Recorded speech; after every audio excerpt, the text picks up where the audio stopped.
지나간 한 주간 동안 여러분의 기도와 또 물질과 사랑과 정성을 쏟아부어 주셔서 우리 아이들 26명과 교사들 앞에 31명이 러시아에 잘 다녀왔습니다. 러시아의 극동, 극히 일부인 연해주라고 하는 주로 한국 사람들이 몰려 사는 곳에 우리가 다녀오게 됐습니다. 다녀오면서 지금까지 생각했던 그런 공산주의라든지 혁명이라든지 뭐 이런 부분에 대한 많은 정리들을 할 수 있게 됐다. 그 전에 늘 교과서에서만 보던 것들과 실제 삶 속에서 일어나는 인간의 그 문제 해결 방식이 어떤 것인가 하는 것들을 더 깊이 깨닫게 됐습니다. 지난주도 여러분과 함께 인류의 역사가 어떤 걸음을 걸어왔는가를 함께 나누었는데 오늘도 같은 질문을 하면서 함께 말씀을 풀어나가길 원합니다. 아담과 하와는 시간을 어떻게 보냈을까? 24시간은 동일했을 텐데 이 24시간을 아담과 하와가 어떻게 지냈을까? 우리처럼 이렇게 콩당콩당 거리면서 바쁜 일에 쫓겨서 막 출근도 하고 막 이러지는 않았을 것인데 어떻게 살았을까 하는 생각이 듭니다. 원시 시대는 어떻게 살았을까? 나무 열매를 따먹으면서 어떤 마음을 가지고 어떻게 살았을까? 나무 열매가 떨어지면 또 다른 곳으로 이동을 하고 그러면서 도구를 사용하고 그런 채취를 통한 삶을 살다가 사람은 고기 맛을 합니다. 동물을 잡습니다. 짐승을 잡는데 이 짐승이 잡는데 도구가 없으니까 만만치 않죠. 그래서 집단적으로 잡죠. 공동생활을 합니다. 그러니까 짐승 한 마리를 잡으면 그걸 온 공동체가, 온 부족이 함께 한 식구가 돼서 서로 높낮이를 따지지 않고 함께 나누던 원시 그런 공산사회를 형성했을 것이라는 생각이 듭니다. 나눔이라고 하는 게 삶의 기본이었을 것이라는 생각을 해봅니다. 그러다가 농사를 짓게 되면서 삶의 방식은 확실하게 틀려지겠죠. 씨를 뿌리고 거두면서 이제는 정착하는 삶을 살게 됩니다. 훨씬 더 편안하고 안정되고 안락과 부요를 누릴 수 있는 삶이 됐습니다. 형님아우하면서 대가족이 모여서 함께 농사를 지으면서 오붓하게 살아갔을 것이라고 생각이 됩니다. 그런데 문제는 땅이었죠. 땅이 좋으면 농사도 잘 되고 열매도 많이 맺혔을 텐데 땅이 척박하고 물이 부족하고 그랬으면 아마 농사 짓기가 무척 어렵고 열매도 그만큼 부실했을 것입니다. 그러니까 좋은 땅을 가져야 합니다. 좋은 땅을 많이 가진 사람은 부자가 됩니다. 그 땅이 없는 사람은 그 부잣집이 빌려주는 땅을 같이 부쳐먹고 그만한 또 대금을 내고 세금을 내고 그러면서 삶을 살아가게 될 겁니다.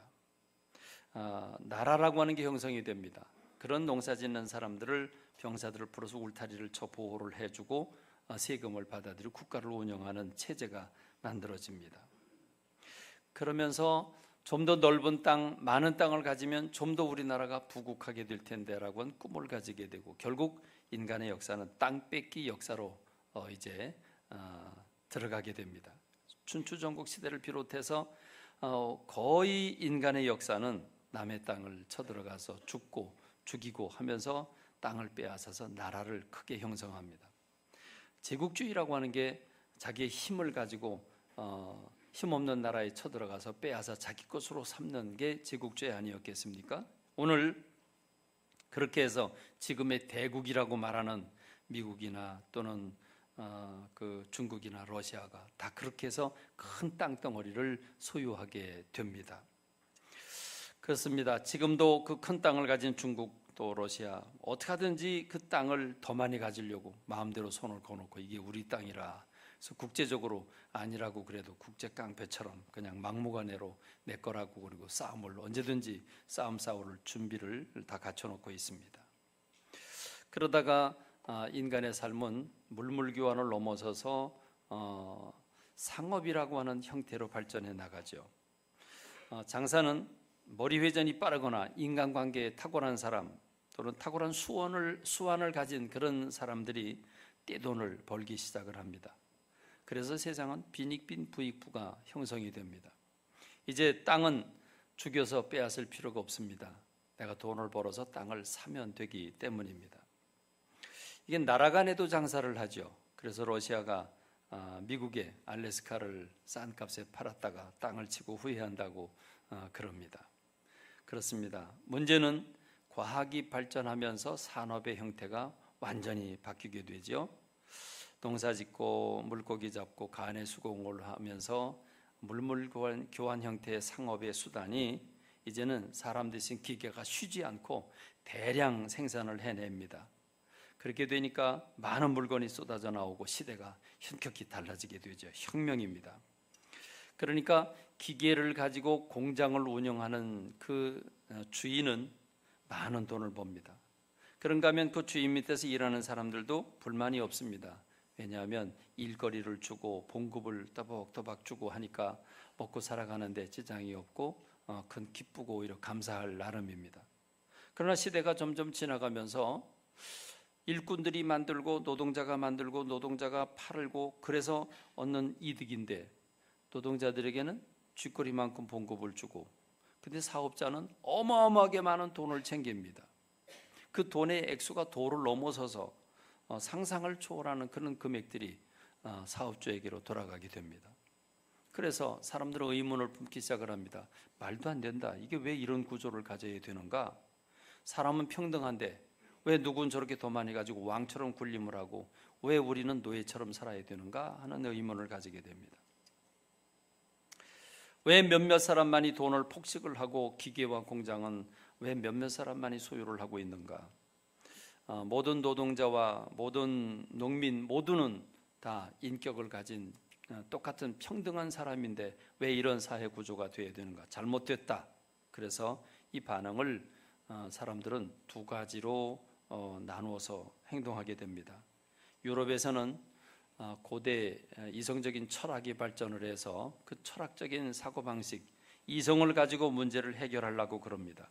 그 방법을 민주적이면서 협의를 하고 법을 통해서 분배를 고르게 하겠다고 하는, 그래서 의회를 통해서 법을 만들고 부자들이 좀 더 많이 내는 법, 이런 분배에 초점을 둔 복지국가를 만드는데 이것을 가리켜서 사회주의라고 말합니다. 사회주의는 민주적인 방법, 협의적인 방법을 통해서 분배가 골고루 이루어지게 하자는 복지국가 건설의 그 목적이 있습니다. 그러나 마르크스 같은 사람은 어느 세월에 그걸 기다리겠냐? 부자들이 누가 순순하게 돈을 내놓겠냐? 그건 안 이루어질 거다. 이 세상, 이 잘못된 세상은 철학으로 맨날 입술만 벌려서는 안 된다. 뒤집어야 된다. 그래서 혁명론을 부르짖게 되는 게 마르크스입니다. 가진 자 사장 지주들을 죽이고 빼앗아서 노동자 농민에게 나눠줘야 되고 공장이든 기계든 그것은 개인이 가지면 안 된다. 국가가 가지고 모든 농민들은 똑같이 일을 하고 똑같이 땅을 분배받고 똑같이 행복해야 된다라고 하는 혁명 이론을 내걸게 됩니다. 레닌이라고 하는 사람은 자기 형이 데모대에 들어갔다가 처형을 당합니다. 그리고 자기도 데모를 하다가 붙잡혀서 시베리아에 가서 그 고난을 받습니다. 그러다가 도망을 해서 유럽으로 와서 마르크스라고 하는 사람의 새로운 이 혁명 이론을 듣게 되고 바로 이거다. 그때 러시아라고 하는 나라는 유럽과는 좀 달랐죠. 러시아는 철학적인 백그라운드가 약했습니다. 그리고 거의 전제주의, 봉건주의였습니다. 그래서 왕들이 통치를 하는 시대인데 농민들이 너무 배고프고 전쟁에 시달려 힘드니까 좀 잘 살게 해달라고 왕을 찾아갔지만 왕은 군대를 풀어서 피를 쏟아내게 합니다. 거기에 광분한 농민들이 반란을 일으켜서 레닌이 그 소식을 듣고 들어와 혁명을 일으켜야 된다고 하는 그 이론이 맞아 들어가서 그 구소련이라고 하는 소비에트라고 하는 그 혁명에 성공을 해서 공산주의 나라가 되게 됩니다. 이 과정을 힘있게 밀어붙이기 위해서는 힘이 필요했습니다. 그런데 레닌은 불행하게도 너무 벅찬 일을 많이 하다 보니까 54살인가 3살에 죽습니다. 그리고 스탈린이라고 하는 사람이 뒤이어서 정권을 잡으면서 방해가 되는 지주들이나 돈 가진 사람들, 권력 있는 사람들을 모조리 잡아 죽입니다. 근 5천만 명에 해당되는 사람들을 숙청하게 됩니다. 그리고 집단 농장을 만들어 똑같이 일하게 만들어 놓습니다. 모든 땅을 나눠줍니다. 그러나 결국 공산주의는 독재 체제로 흘러가게 되고 더 가난하게 되고 더 게으르게 돼서 결국 공산주의는 몰락하게 됩니다. 그래서 소비에트라고 하는 이 연합국이 해체가 되고 러시아라고 하는 새로운 나라가 또 탄생하게 되는 그런 과정을 겪게 됩니다. 이 사회주의와 공산주의 차이는 이 잘못된 경제 구조를 민주적인 방법으로 회의를 통해서 협의를 통해서 건설적으로 어떻게 해결해 나갈 것인가라고 하는 게 사회주의라고 한다면, 공산주의는 혁명이라고 하는 방법을 통해서 소수의 피를 흘리더라도 모두가 잘 살게 된다고 하는 이론을 가지고 펼쳐나간 게 공산주의라고 볼 수 있을 겁니다. 우리나라는 그런 점으로 보면 개인의 사유 재산을 인정하면서 개인 시장 경제를 통해서 자유롭게 돈을 벌거나 쓸 수 있도록 만들어 놓은 체제라고 할 수 있습니다. 그렇습니다. 그런 점에서 오늘 우리가 사는 세상의 모습은 현격하게 다르겠죠. 그렇습니다. 오늘 개인의 재산을 인정해주는 이 사회는 대체적으로 민주적인 사회죠. 이 시장 경제를 인정해주면서 민주적인 방법으로 뭔가 문제를 해결해 나가려고 하지만, 사실은 개인의 절대적인 자유를 인정해주는 상황에서는 빈익빈 부익부를 막을 길이 없습니다. 우리는 유럽과 같은 생각을 많이 함으로써 사회주의를 건설하지 못하고 그냥 시장 경제에 너무 의존해 왔습니다. 그러다 보니까 우리나라는 빈익빈 부익부가 너무 격렬하게 벌어져서 그 회사의 회장이나 사장들은 우리 평민들은 도저히 상상할 수 없는 또 다른, 전혀 다른 삶을 살게 되고, 그들의 그 쾌락과 사치 향락을 위해서 쓰는 돈은 상상을 초월하는 그런 삶을 삽니다. 다른 사람처럼, 인간이 아닌 또 다른 계급을 가진 사람처럼 군림하고 있는 게 오늘의 현실입니다. 근데 문제는 오늘 우리가 유럽처럼 정신적인 수준이 높아서 사회주의를 건설한다거나, 또는 러시아처럼 혁명을 통해서 시대를 바꿔보자고 하는 생각은 이제는 맞지 않는 시대입니다. 그러다 보니까 대한민국에서는 이런 현실은 분명한데, 빈익빈 부익은 너무 힘들고 바늘구멍 같은 세상을 헤쳐나가야 되는데, 그래도 우리는 목숨을 부지하고 살아남아야 되지 않겠습니까? 살아남으려니까 힘듭니다. 남보다 더 부지런해야 하고 더 많이 일해야 됩니다. 불평해봤자 소용도 없고 힘은 없고 하니까 우리가 살아갈 길을 찾게 되는데, 그래서 이제는 한 가지 직업만 가지고는 밥을 제대로 먹고 살 수가 없습니다. 그래서 투잡, 쓰리잡을 가지게 되는 게 오늘 우리가 사는 시점의 현실입니다. 능력에 따른 결과는 너무나 극과 극을 이루죠. 능력이 출중하는 사람은 엄청나게 돈을 벌지만, 능력이 없는 사람은 왕따를 당하고 굶어 죽게 되는데, 굶어 죽어도 누가 죽는지 안 죽는지 알지도 못하고 살아가는 게 오늘 우리의 현실입니다. 이제는 수많은 헤아릴 수 없는 회사가 생기고 주식이 상장되고, 동작 빠른 사람들은 확실한 정보를 챙기고, 그래서 투자를 하고 사재기를 함으로써 회사가 건립되고 부흥하면 엄청난 돈을 법니다. 그게 바로 검사장이 한 일입니다. 그게 높은 직이라 걸렸으니까 그렇지, 안 걸린 사람들은 똑똑한 사람들이고 능력 있는 사람들입니다. 선한 마음을 가지고 원리 원칙대로 성실하게 일하는 사람은 아주 답답하고 고리타분한 사람으로 치부되는 우리의 현실입니다. 머리 빠른 사람들은 빈틈 시장을 노리거나 정보, 지식 산업에 눈을 돌려 상상 못할 수익을 올립니다. 그리고 운동선수들은 보통 사람들이 평생 벌어도 못 버는 돈을 1년에 한꺼번에 벌어 챙기기도 하고, 상금으로 한 번의 운동에 상금으로 받기도 하는 불합리한 사회가 건설됩니다. 오늘 우리가 사는 시대는 누구나 언제나 1등을 계속할 수 있을 것이라는 확신은 아무도 못합니다. 거만하고 우쭐댔다간 여지없이 미끄러져 넘어지는 게 우리 사회입니다. 너무 복잡해졌고 너무 빨리 변하고, 오늘 새로운 제품을 사서 기분이 좋다고 그러는데 내일 더 좋은 제품이 금방 나오게 됩니다. 갤럭시 1, 2, 3, 4 이제 7까지 갑니다. 노트도 노트 4 그러더니 5 그러더니 이제는 6을 건너뛰어서 7이 나올 거라고 그럽니다. LG 스마트폰은 사진 기능이 얼마나 탁월한지 카메라가 필요 없을 정도로 깨끗하게 나옵니다. 어제 광고를 보니까 승희하고 광고를 보는데 저는 광고를 보면서도 뭔 내용인지 몰랐습니다. 그런데 끝부분에 노트라고 이렇게 글씨를 쓰는 거예요.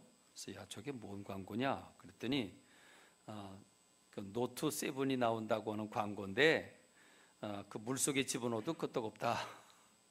그런 기능을 설명하는 거라 그래서 야, 너는 머리가 빨리 돌아가는구나. 나는 벌써 세대 차이가 나는가 보다 이런 생각을 했습니다.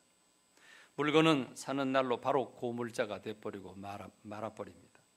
그래서 오늘 우리가 사는 세상은 너무 빠르고 믿을 수 있는 세상이 못 되기 때문에 서로 경쟁이 심각하기 때문에 눈 뜨고 도둑 맞는 세상이라고 그러고 눈 뜨고도 코 비어가는 세상이라고 그럽니다.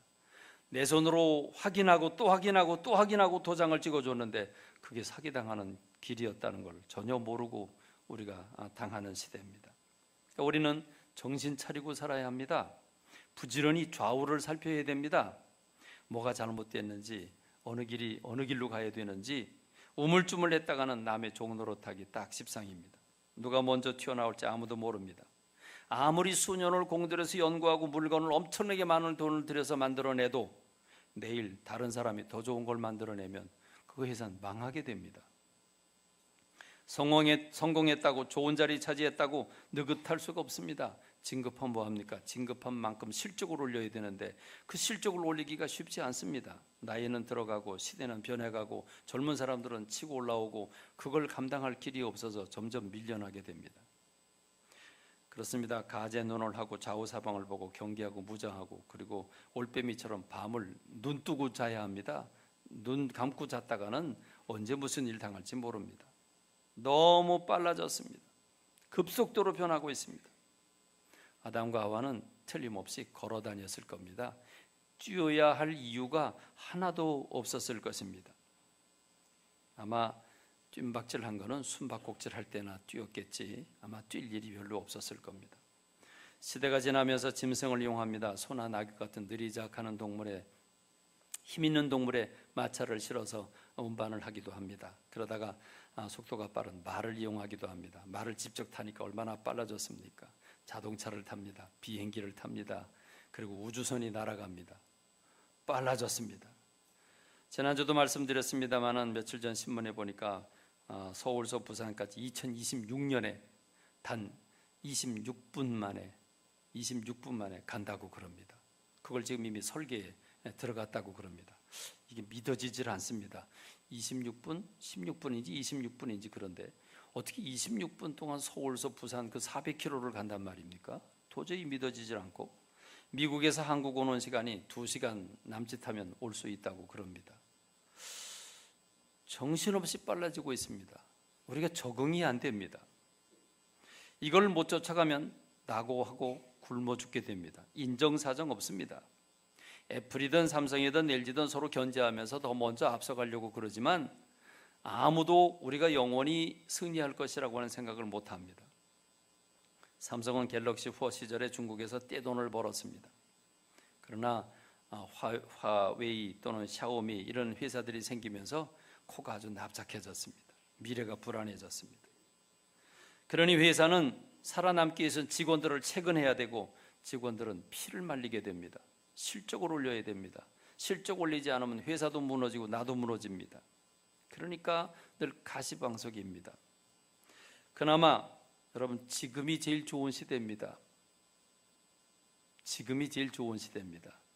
여러분 조금 있으면 로봇 산업이 더 발달해서 로봇가 이제 인지 능력을 가지고 사람의 일을 거의 대부분 빼앗아서 할 겁니다. 일본에는 3,000명의 직원들이 있었는데 노동자들이 있었는데 지금은 300명이 사람이 일을 하고 나머지는 기계가 다 일을 합니다. 여러분 이런 시대가 앞으로 점점 더 빠르게 올 겁니다. 거기에다가 바둑 구단과 더불어 싸워서 이겼으니 여러분 한번 생각해 보십시오.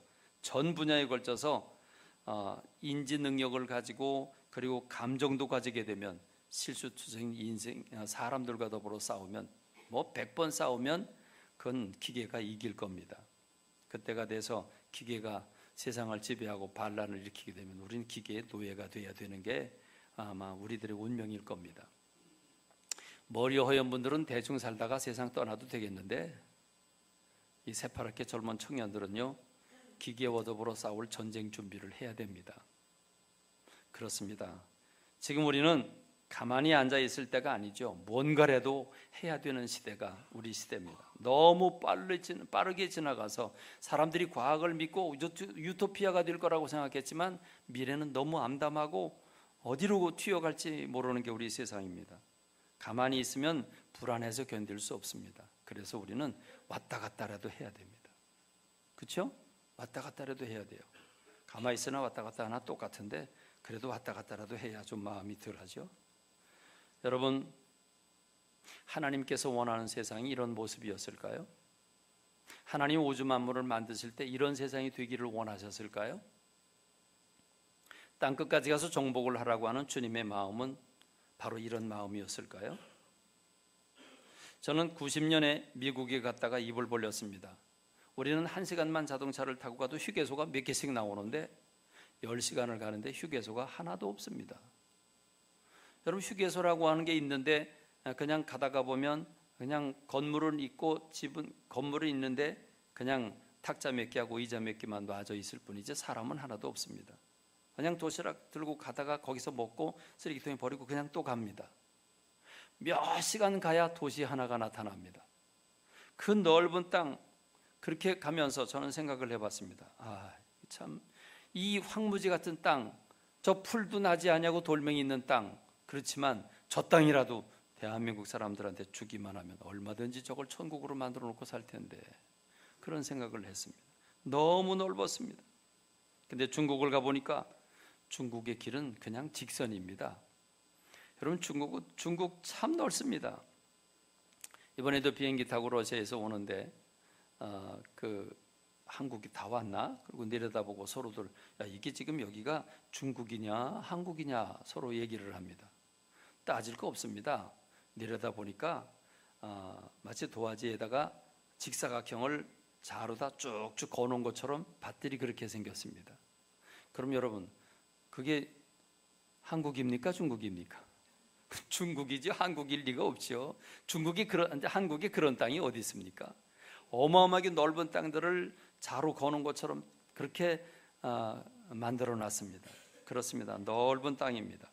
너무 넓어서 동쪽에서 서쪽으로 횡단하려고 그러면 5박 6일이 걸립니다. 5박 6일. 근데 여러분, 이번에 러시아를 가보니까 러시아는 중국이나 미국하고는 또 게임이 안 됩니다. 러시아는요, 동쪽에서 서쪽까지 길이가 8,000km입니다. 놀리지도 않아요? 우리 400km에서 살고 있는데 부산에서 서울까지가 400km인데 8,000km예요. 20배예요. 20배. 북쪽에서 남쪽까지는 4,000km예요. 전혀 안 놀라시는군요. 가도 벌판인데요. 러시아는요, 미국은 돌멩이들이 많아요. 황무지예요. 그런데 러시아는요, 다 숲이에요. 다 숲이에요. 다 파란색이에요. 자원이 어마어마했고 정말 좋은 자원이었습니다. 그래서 또 생각해 봤습니다. 우리가 가기 전에 이 하바롭스크라고 하는 도시에서 블라디보스톡이라고 하는 도시를 가는데 지도에서 보니까 그냥 뭐 우리 저 춘천에서 대구 가는 것 같아요. 이렇게 그거밖에 안 돼요. 그래서 세 도시를 가자. 그리고 가서 보니까 그게 800km예요. 800km. 밤에 기차를 타기로 했는데 기차를 놓쳤어요. 침대차인데 시베리아 횡단 열차인데 그걸 놓쳤습니다. 뭐건 얘기하자면 사연이 긴데 그래가지고 부랴부랴 버스를 대절을 했는데 한국에서 폐차된 거 수입해가지고 러시아에서 한국 이름 그대로 써붙인 거 그거 버스 빌려가지고 그거 타고 11시간 걸려서 거길 갔는데 여러분 11시간 가는 동안에 밤이니까 다 내다보지 못했지만 정말 그냥 끝없이 숲이고 벌판입니다. 그리고 또 생각해 봤습니다. 러시아 여러분 그 8,000km에 4,000km인데요 인구는 1억 2천입니다. 인구는 1억 2천입니다. 생각해 보십시오. 그러니까 그 욕심내지 말고 그 좀 대한민국 사람한테 좀 땅 좀 주면 그 참 그 천국을 이루고 살 텐데 그런 생각을 했습니다. 답은 하나입니다. 담을 허물어 주면 됩니다. 담을 허물어 주면 됩니다. 원래 하나님 땅 아닙니까? 하나님이 모든 인류에게 주신 땅인데 서로 죽이고 죽고 그러면서 빼앗아 가지고 내 땅이라고 말뚝박아 놔서 내 땅이 되고 내 나라가 된 겁니다.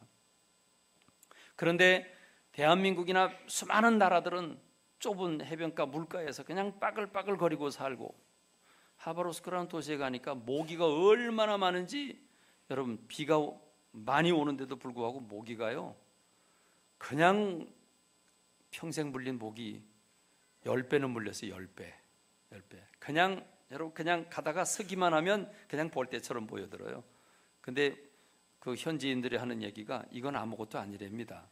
날이 맑을 때는 새카맣게 몰려온답니다.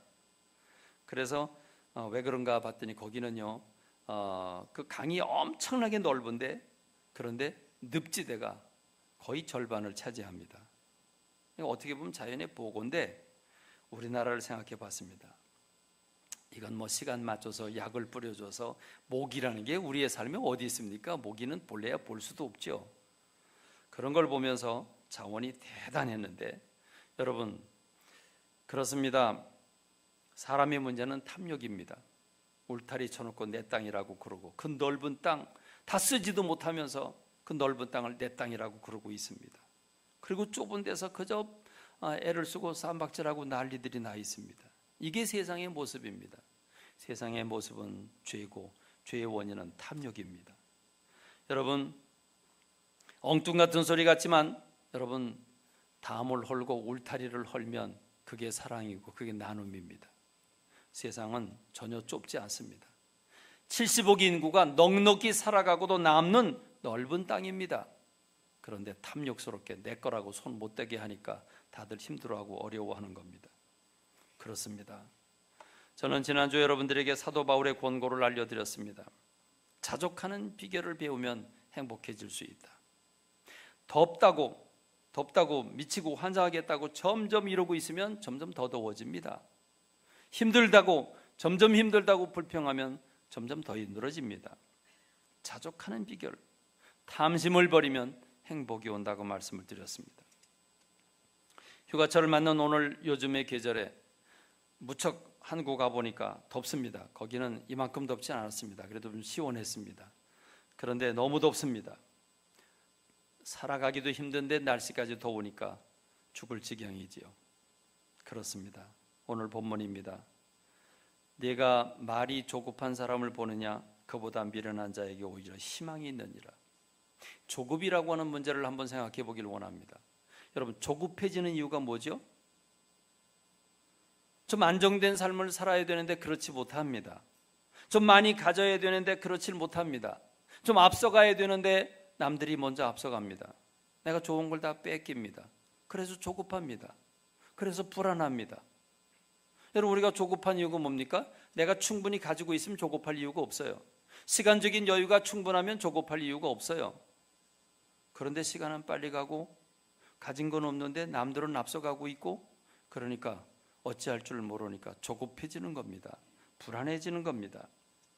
답이라도 시원하게 알면 좋은데 답도 안 보입니다. 미래도 안 보입니다.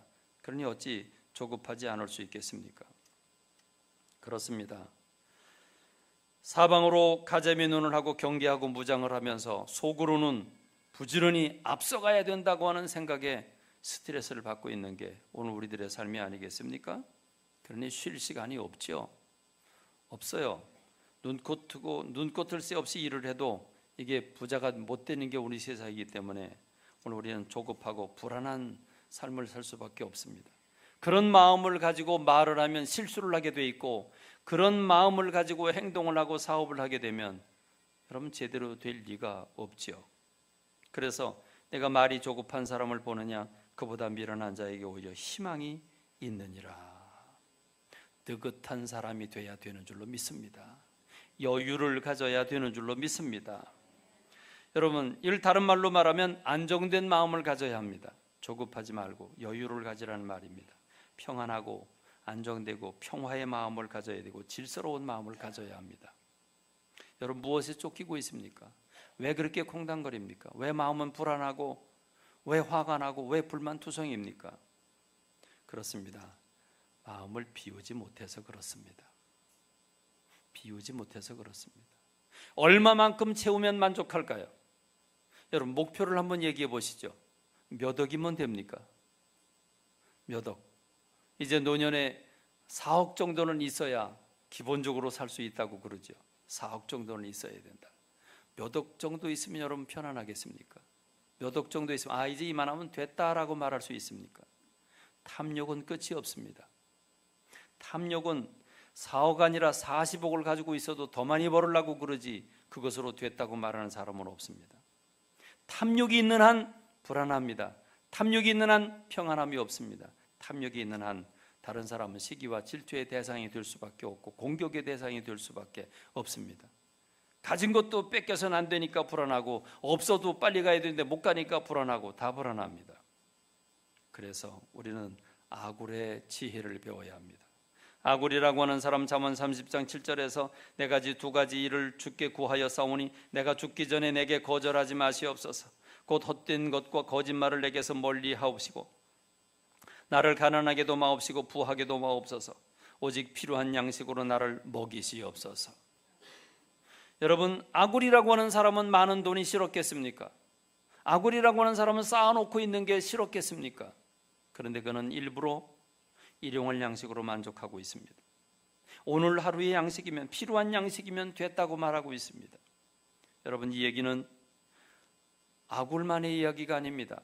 우리에게 모든 삶을 가르쳐 주시고 정답을 제공하신 주님의 말씀입니다. 주님 우리들에게 너희가 어떻게 기도해야 할 것인가를 가르쳐 주셨습니다. 매일매일 드리는 기도 이렇게 드려라. 오늘 우리에게 일용할 양식을 주시옵고. 주님은 평생 먹을 것 쌓아놓자고 그렇게 기도하라고 하지 않으셨습니다. 여러분, 오늘 우리에게 필요한 양식을 주옵시고 주님이 가르쳐준 방법입니다. 오늘 내가 먹을 양식이 있으면 됐다는 겁니다. 말도 안 되죠? 말도 안 되죠?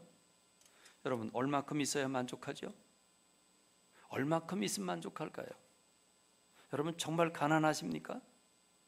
근데 우리는 감사할 줄 모릅니다. 왜 그렇습니까? 탐욕이 우리를 사로잡고 있기 때문입니다. 오히려 우리의 관심은 하나님의 영광에 머물러야 합니다. 이게 아굴입니다. 아굴이라고 하는 사람이 왜 하루의 양식으로 필요한 양식으로 만족하고 있습니까? 그는 이렇게 얘기를 합니다. 혹 내가 배불러서 하나님을 모른다. 여호와가 누구냐 할까 하오며 혹 내가 가난하여 도둑질하고 내 하나님의 이름을 욕되게 할까 두려워함이니이다. 우리의 관점은 많이 가지는 것이고 높아지는 것인데 아굴의 관점은 하나님의 영광에 머물러 있었습니다. 목표가 달랐습니다. 아굴이 염려한 것은 일용할 양식만을 구했는데 아굴이라고 하는 사람이 염려한 것은 너무 배부르면 하나님을 모른다 할까 봐 겁이 난다는 것입니다. 여러분, 오늘의 문제는 무엇입니까? 정말 우리 모두가 가난해서 문제입니까? 여러분의 장롱을 한번 뒤져보시죠. 옷이 몇 벌인가? 여러분 신발장 뒤져보시죠. 신발이 몇 컬레인가? 여러분의 가방을 한번 헤아려 보시죠. 모자를 한번 헤아려 보시죠. 몇 개인가? 우리가 정말 가난합니까? 그렇습니다. 오늘 우리의 문제는 배부름입니다. 배불러서 문제입니다. 너무 맛있는 걸 먹어서 문제입니다. 그래서 이제는 웬만한 걸 먹으면 맛이 없습니다. 더 맛있는 걸 먹어야 직성이 풀립니다. 더 맛있는 걸 먹으려니까 돈이 더 필요합니다. 그래서 우리는 점점 더 좋은 질을 차지하려고 하니까, 누리려고 하니까 더 많은 돈이 들어가는데 그 자체가 바로 탐욕인 것입니다. 그러나 아굴이라고 하는 사람은 오늘 하루의 양식으로 만족하겠다고 말합니다. 왜? 배불러서 하나님을 모른다 할까 두렵다고. 실제가 그렇습니다. 배부름은 게으르고 안락하고 쾌락을 요구합니다. 배부름 부족하지 않기 때문에 기도할 이유를 느끼지 않습니다. 간절함을 가지지 않습니다. 의욕이 없습니다. 오후 시간에 말씀을 나누겠습니다마는 우리 대한민국 국적을 가진 사람들이 1960년대 큰 기근을 만나서 먹고 살아보겠다고 바로 국경을 넘어서 올라간 게 연해주 땅입니다. 지금의 블라디보스톡이라고 하는 곳으로 갑니다. 거기 만여 명이 이주를 하게 됩니다. 그들이 부흥을 해서 한 20만 명, 25만 명 늘어나게 되는데 스탈린 시절에 강제 이주로 시베리아 벌판을 6,000km를 넘어가서 거기서 그냥 맨 땅바닥에 풀어놓습니다. 거기서 겨울을 지냅니다. 이동하는 중에 죽은 사람 숫자만 11,000명입니다. 17만 명 중에 이동하다가 열차 안에서 죽은 사람만 11,000명입니다. 여러분 생각해 보십시오. 엄청난 고난이 왔습니다. 그런데 고난에 그들은 굴하지 않았습니다. 그 벽실을 숨겨가지고 가서 거기서 벽실을 뿌림으로써 소비에트 그 연방공화국에서 제1등의 농업 생산 도시로 만들었습니다. 그래서 모범 농장이 되었습니다. 그 조선족이 사실은 우리 고려인들이 사실은 러시아에도 중국에도 농사법을 가르쳐 줬습니다. 그렇습니다. 여러분 배부르면 그런 생각 안 납니다. 배고프고 죽을 지경이 되니까 살아나려고 발버둥을 칩니다. 너무 배부르면 놀 생각하고 잠잘 생각밖에 안 합니다. 교회도 안 가려고 그럽니다. 이젠 새벽기도, 이젠 철야기도 남의 얘기처럼 돼버리고 말았습니다. 어찌하면 좋습니까? 아굴이라고 하는 사람의 관점은 오직 하나, 어떻게 하면 하나님께 영광을 돌려드릴까? 너무 가난하면 하나님 앞에 너무 가난해서 도둑질하고 욕을 돌릴까 겁이 나고, 너무 부하면 하나님을 모른다고 할까 봐 두렵고, 그래서 오늘 필요한 양식으로 만족하겠다는 것입니다. 그렇습니다. 오늘 우리에게 이 아굴의 기도는 무척이나 어리석게 들립니다. 매우 불안한 기도를 드리고 있다고 생각을 합니다. 하루만 있으면 내일 건 어떡하냐, 모레 건 어떡하냐, 내일 무슨 일이 생길지 모르는데 어떡하려고 그래, 먹을 거 싸놔야지. 그렇습니다. 오늘 우리는 저장을 해야만 편안합니다. 근데 여러분, 지금까지 짧은 목회지만 목회하면서 여러 사람 봤습니다.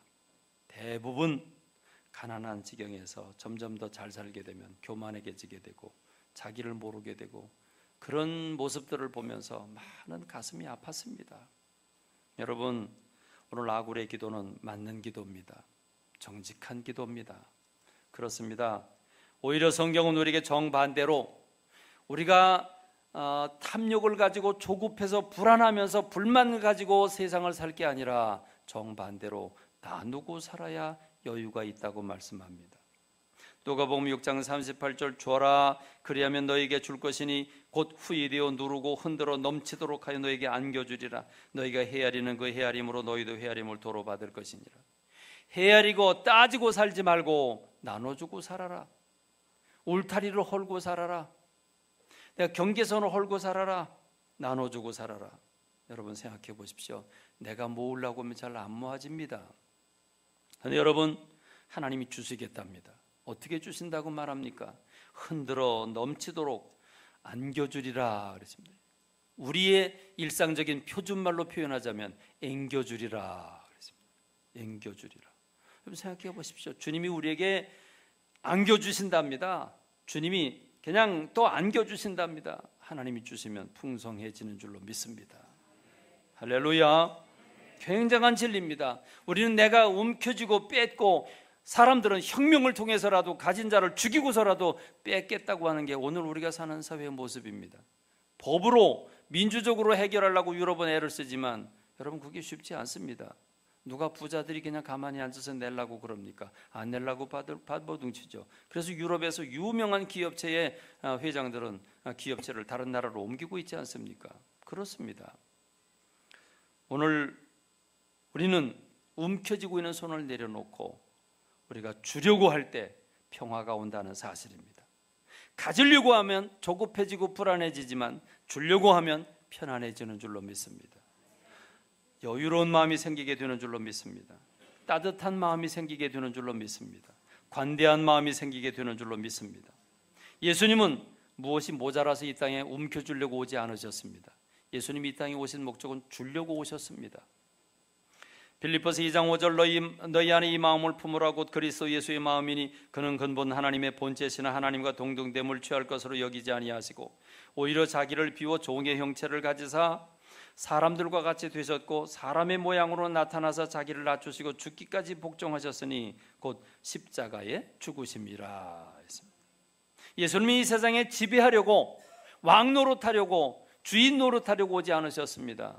세상의 모든 사람의 주인이 되시지만 주님은 종 노릇하기 오셨고 당신의 생명까지도 다 뿌려주기 위해서 이 땅에 오셨습니다. 예수님 때문에 우리가 나음을 입었습니다. 그가 찔림은 우리의 허물 때문이요 그가 상함은 우리의 죄악 때문이라. 그가 징계를 받음으로 우리는 평화를 누리고 그가 채찍에 맞음으로 우리는 나음을 받았도다. 할렐루야. 예수님 뭘 잘못해서 벌 받기 위해서 이 땅에 오신 게 아닙니다. 만왕의 왕이지만 흠이 없으시지만 자기 자신을 주기 위해서 목숨까지 주기 위해서 이 땅에 오셨습니다. 마지못해 오신 게 아닙니다. 자발적으로 오셨습니다. 인생들을 사랑하시기에 물불 가리지 아니하고 모든 걸 다 주셨습니다. 그런데 여러분, 오늘 우리의 딜레마가 있다고 한다면 우린 너무 시시비비를 가른다는 겁니다.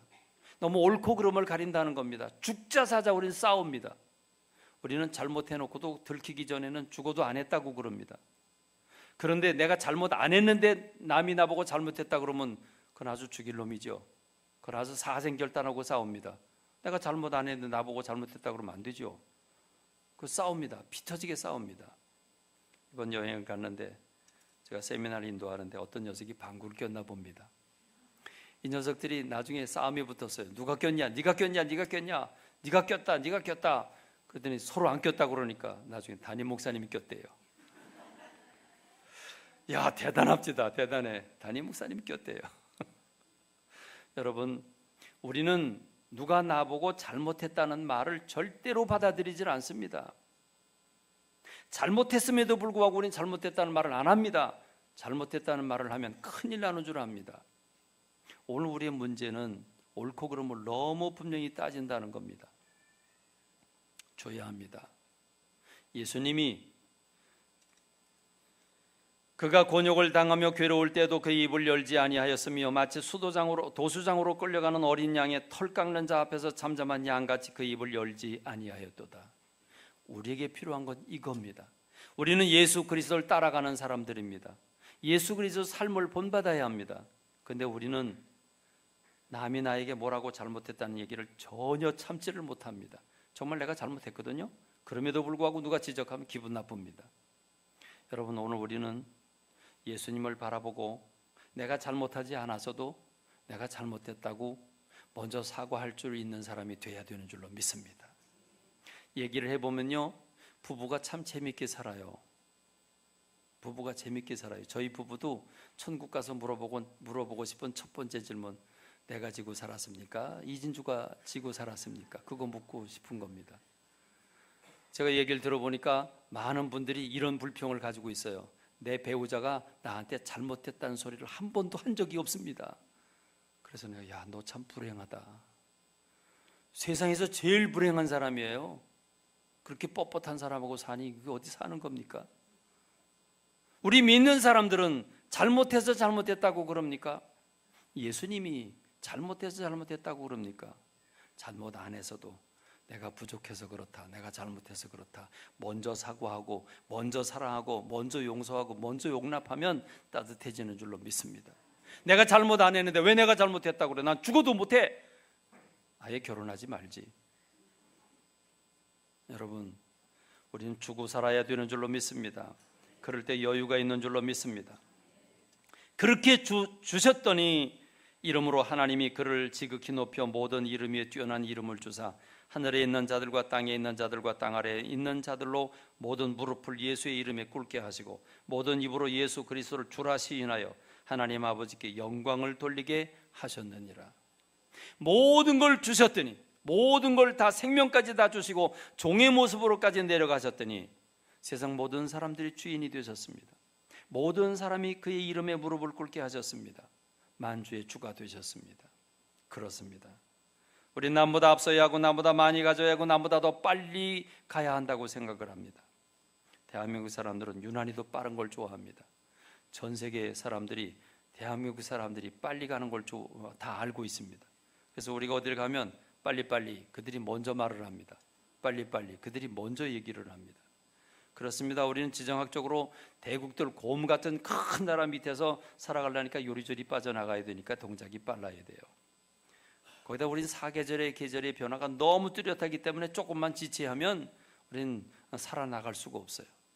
거기다가 우린 못 살아서 많으면 느긋할 텐데 우린 가난하게 너무 오래 살아와가지고 우린 동작을 빨리 하지 않으면 살아갈 수가 없어요. 그래서 일확천금을 노리고 공부도 열심히 해서 으쓱거리길 원하는 게 오늘 우리의 문화입니다. 그러나 여러분, 믿는 사람들은 세상에 사는 방법과 달라야 되는 줄로 믿습니다. 우리는 예수님을 따르는 사람들이고 우리는 나누는 사람들인 줄로 믿습니다. 나눌 때 여유로워집니다. 여러분, 움켜쥐는 걸 내려놓는 게 쉼입니다. 그게 휴가입니다. 휴가를 통해서 내려놓는 걸 배우시기를 바랍니다. 오늘 우리에게 필요한 양식 주신 것으로 감사하십시다. 그리고 나누는 삶을 사십시다. 우리 아이들이 너무 배불러서 러시아에 갔는데 그 선교사님 탈북한 그 선교사님이 러시아인이 돼 있는데 그 러시아인이 그 선교사님이 사모님이 정성을 들여 밥을 해줬는데 밥을 그냥 남기고 잘 안 먹습니다. 내가 봐도 그냥 차라리 그러면 가져가질 말든지 가져가 놓고 그냥 통째로 무더기로 그냥 버렸어요. 너무 아까워요. 여러분, 굶어 죽고 있는 북한에서 탈북한 분이 그 모습을 보니 여러분, 이게 오장육부가 안 뒤집어집니까? 그래서 선교사님이 제안을 했습니다. 얘들아, 너희가 한 끼 먹는 이 식사는 북한 사람들이 한 달 먹는 음식이다. 한 달 먹는 돈이다. 이렇게 먹어서 되겠냐? 우리 금식하자. 나도 금식하겠다. 그래가지고 한 끼 금식을 하고 그걸 북한으로 보내주기로 했습니다. 너무 배불러서 문제예요. 여러분, 지금 러시아에 교사 생활 10년 이상 한 사람이 봉급을 50만 원 받습니다. 물가는 우리나라하고 비슷합니다. 생각해 보십시오. 여러분, 지금도 중국에는 아직도 2원, 우리말로 말하면 그저 한 300~400원 하는 강냉이 죽을 지금도 팝니다. 여러분, 인도 사람들이 한 끼 먹는 식사는 200원, 300원에 불과합니다. 생각해 보십시오. 우리 한 끼 외식만 줄여도 그럼 북한이나 인도나 러시아 사람들이 한 달 살아가는 한 달 가정이 먹고 사는 분량입니다. 어마어마합니다. 그런데 우리는 매일 불평입니다. 여유가 없습니다. 조급합니다. 더우면 좀 덥다고 느긋하게 참지, 더워 죽겠다고 난립니다. 그럼 빨리 죽으시든지. 왜 불평입니까? 여유를 가집시다. 느긋하십시다. 조급하지 말고, 조급하다고 속상해서 막 말을 내뱉지 말고 주님의 마음을 품고 나누도록 하십시다. 나눌 때 기쁨이 오고 여유가 오고 평안이 오는 줄로 믿습니다. 기도하겠습니다. 하나님 아버지, 은혜와 사랑을 감사합니다. 오늘 우리가 너무 행복하고 넘치는 그런 삶 속에서도 조급하고 불안하고 불평과 원망 속에 있습니다. 주님, 우리를 용서해 주옵소서. 감사하게 하옵소서. 나누게 하옵소서. 진정 여유를 맛보게